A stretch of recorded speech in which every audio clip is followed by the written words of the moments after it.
gente, beleza? Chegamos nos últimos tipos de tecido conjuntivo para analisar com vocês. Tecido cartilaginoso e tecido ósseo. Começando com o tecido cartilaginoso, né? Tecido cartilaginoso é um tecido conjuntivo, caracterizado por apresentar uma substância intercelular rica num material chamado de condrina. Condrina, moçada, ela é uma glicosaminoglicana, aqueles açúcares formados por glicose, associados a grupamentos amina, e é exatamente a condrina que vai dar a típica consistência das cartilagens, né? Então, seu nariz, sua orelha, é exatamente a base de condrina. Ideia muito importante é que o tecido cartilaginoso é avascular, né? É estranho porque tecidos conjuntivos, de modo geral, eles são vascularizados, mas do tecido cartilaginoso, ele é avascular, o que nos traz algumas consequências. Tecido cartilaginoso, ele vai apresentar uma distribuição de substâncias, nutrientes, oxigênio, por difusão célula-célula, sendo que essa difusão célula-célula se dá a partir dos capilares sanguíneos do pericôndrio, sendo que esse pericôndrio é o tecido conjuntivo que envolve as cartilagens.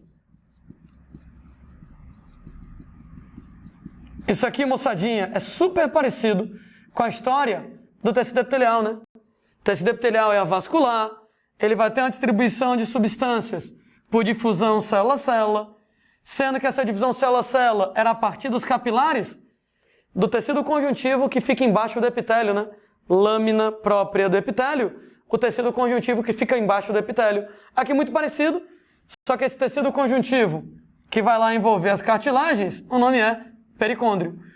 Consequência do tecido epitelial ser avascular, como a distribuição de nutrientes por difusão célula-célula é ineficaz a longas distâncias, o tecido epitelial sempre vai ser delgado.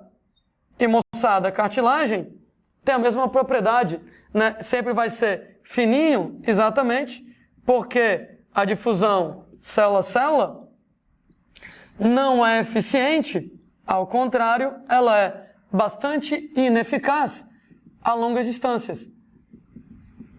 O resultado é que o tecido cartilaginoso sempre vai ter que ser, moçada, um tecido fininho. Ideia extremamente importante. A gente tem lá que o tecido cartilaginoso, ele é dificílimo de ser reparado. Ô Landinho, por que ele é difícil de ser reparado? Porque uma vez que você não tem capilares sanguíneos, fica difícil chegar nutrientes de oxigênio. Então você tem lá que pelo fato de ele ser avascular, ele acaba tendo dificuldade de receber nutrientes, de receber oxigênio, que são fundamentais para o reparo. O que quer dizer que se, Deus me livre, se tiver acidente, e você perder um pedaço da orelha, perdeu. Aquela cartilagem não vai voltar ao normal. Mesmo cartilagens quebradas, difíceis de você consertar. Porque nesse caso, né, não tem sangue, não tem vasos na cartilagem, no máximo, se a lesão for pequenininha, o pericôndrio ao redor da cartilagem, ele tem capilares, ele pode consertar pequenas lesões, mas ainda assim não é nada fácil de acontecer. Você tem pessoas lá, existem 2 tipos de células em relação à cartilagem. Quando a gente fala em relação lá ao tecido cartilaginoso, para ficar mais elegante, sendo, gente, que os 2 tipos de células que a gente tem no tecido cartilaginoso, número 1, condroblastos. O nome condro, né, moçada, é uma relação com cartilagem. Então, onde você viu o nome condro, condrina, pericôndrio, condroblasto, tem relação com as cartilagens. E os condroblastos são as células jovens e ativas. Papel, moçada, lá dos condroblastos é produzir matriz cartilaginosa. Quando a gente fala em produzir a matriz cartilaginosa, a matriz é exatamente a substância intercelular, onde tem condrina, mas não é só condrina. Tem condrina, fibras colágenas e etc e tal, que nem tem lá no tecido conjuntivo. Então é exatamente o papel dos condroblastos. Gente, o condroblasto, ele é uma célula bem ramificada, com um núcleo bem grande e bem claro. Já falamos sobre isso algumas vezes, né? Que nem acontece no melanócito, que nem acontece no fibroblasto, eles são ramificados. Pelas ramificações, você tem a liberação de material. No caso do material, a matriz cartilaginosa. Então você vai liberando matriz cartilaginosa e matriz, e matriz, e matriz cartilaginosa por essas ramificações. E já já a célulazinha fica presa na matriz cartilaginosa.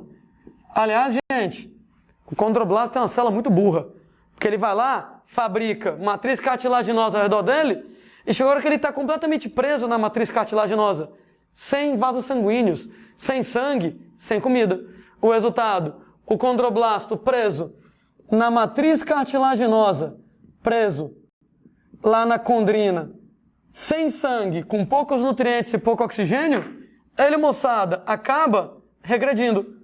Originalmente, ele ocupava todo esse espaço delimitado pelas linhas tracejadas, mas ele foi lá e fabricou condrina, e fabricou condrina, e fabricou condrina, e se viu aprisionado na condrina, sem sangue, com pouco oxigênio e nutrientes, sem ter atrofia, e virou uma célula pequenininha, sem ramificações, de núcleo pequeno e escuro. E essa célula vai ser o condrócito, né?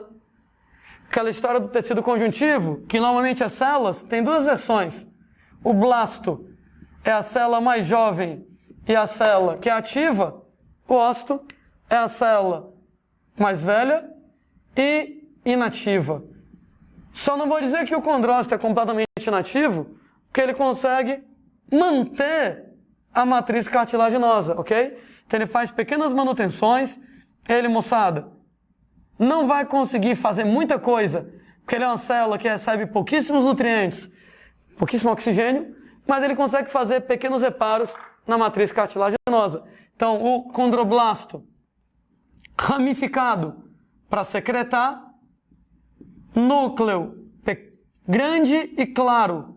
Lembrando que núcleo grande e claro é um indicativo de DNA funcionando. E o condrócito perde as ramificações, apresenta um núcleo pequenininho e escuro.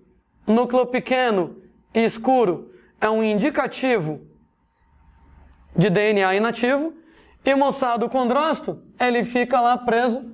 Está aqui a matriz cartilaginosa. E o condrócito, então, ele fica preso em lacunas, em espaços na matriz cartilaginosa. Né? Eu lembro para vocês que o diacho do condrócito, como ele quase não recebe nutrientes, quase não recebe oxigênio, há um detalhezinho, que ele obtém energia através, moçada, de fermentação lática. Pelas minhas contas, é a terceira célula que a gente descreve que trabalha com fermentação lática. Músculos estriados trabalham com fermentação lática quando tem pouco oxigênio. Hemácia não tem mitocôndria, então ela trabalha com fermentação lática. E o condrócito não trabalha com respiração aeróbica, não é porque não tem a mitocôndria. Ele não trabalha com respiração aeróbica, é porque não tem oxigênio mesmo. Então ele trabalha com fermentação lática, ele é anaeróbico, exatamente porque não tem acesso a muito oxigênio. Porque ele vai lá, recebe pouquíssimo oxigênio, uma vez que você não tem capilares sanguíneos. Aliás, né? Essa história de não ter capilares no tecido cartilaginoso justifica o fato de não existir câncer de cartilagem, né? Não tem câncer de cartilagem, porque para o câncer crescer, ele precisa de muito oxigênio, ele precisa de muitos nutrientes, né? Só se o sangue levar. Então, uma vez que a cartilagem ela é avascular, mesmo que surgisse uma célula cancerosa na cartilagem, não ia ter sangue para levar oxigênio e nutrientes para o câncer crescer. Ele iria naturalmente morrer. Alguém reclama, ô Landim, se você não tem sangue na cartilagem, por que quando eu vou lá e furo a orelha para colocar um brinco, um piercing, sangra? É porque sobre a cartilagem existe pele. E na pele tem epiderme e tem derme. E na derme você tem vasos sanguíneos.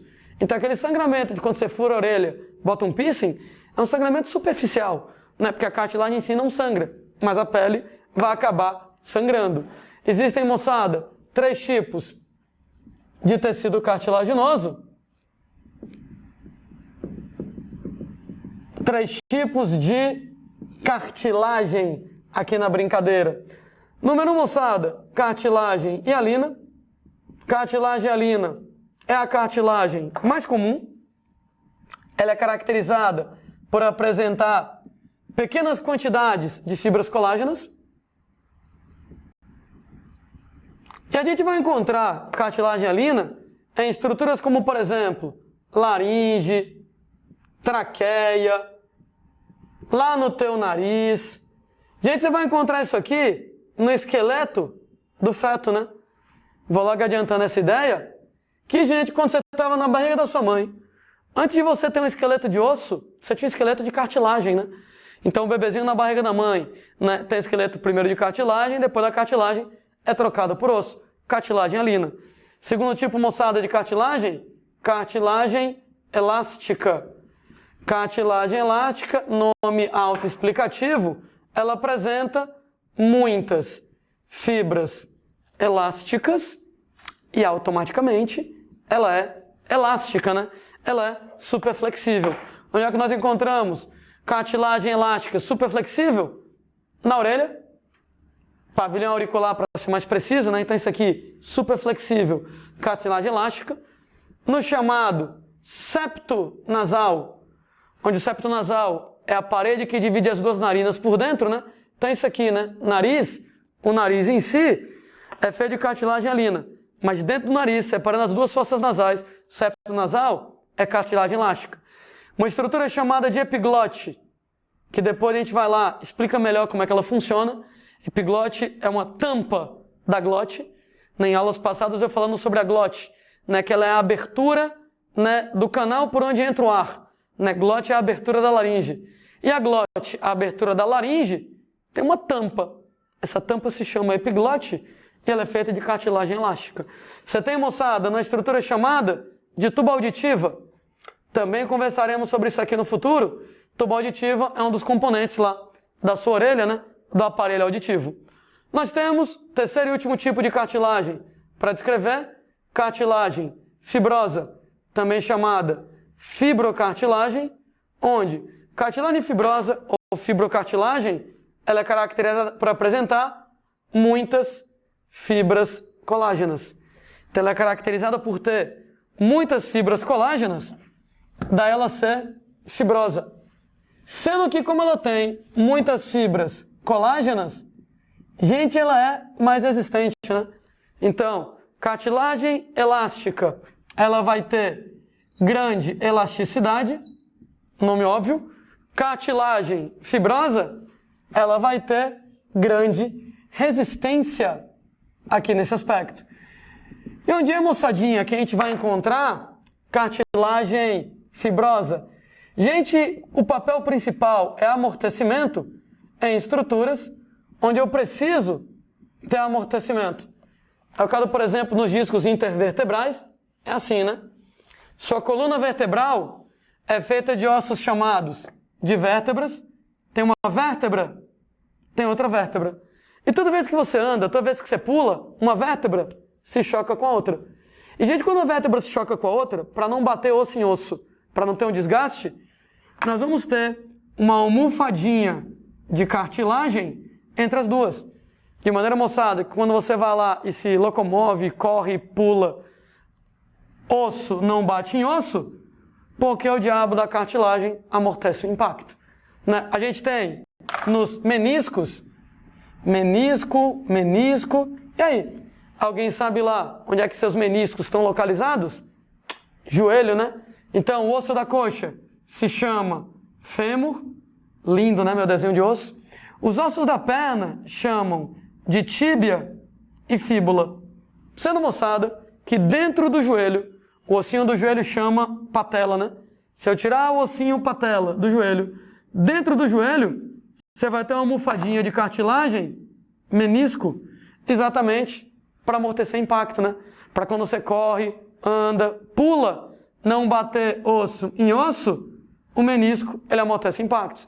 Inclusive, né, algumas pessoas, você tem lá um desgaste da cartilagem do menisco, o resultado é que quando o cara se dana muito, vai ter, moçada, choque de osso com osso, e alguns movimentos doem, né? Talvez alguém já tenha ouvido falar sobre condromalácia patelar. Eu estou usando esse nome porque ele é relativamente comum. Eu tenho certeza que alguém que está assistindo tem isso. Né? E no caso da condromalácia patelar, né, você tem um desgaste da cartilagem do menisco. Quando o cara vai lá e força, osso belisca osso, e moçada, acaba doendo, o impacto é grande. Né? Você tem duas maneiras de lidar com isso. Primeira maneira, exercício, musculação, fisioterapia, fortalece os ligamentos do joelho, e ao fortalecer os ligamentos do joelho, né, ajuda a compensar a cartilagem desgastada. Né? Os ligamentos também ajudam a amortecer os impactos, então ajuda a compensar a cartilagem desgastada. Em casos extremos, cirurgia. Abrir o joelho, tirar o menisco todo lascado, jogar no lixo e colocar uma prótese aqui no lugar, né? Uma cartilagem artificial, para poder chegar, nesse caso, dar uma amortecida aí no impacto. Sendo gente que quando a gente fala em discos intervertebrais e em meniscos, o papel disso, então, vai ser o amortecimento de impactos. No caso lá dos discos intervertebrais, amortecimento de impactos entre as vértebras, no caso dos meniscos, no joelho.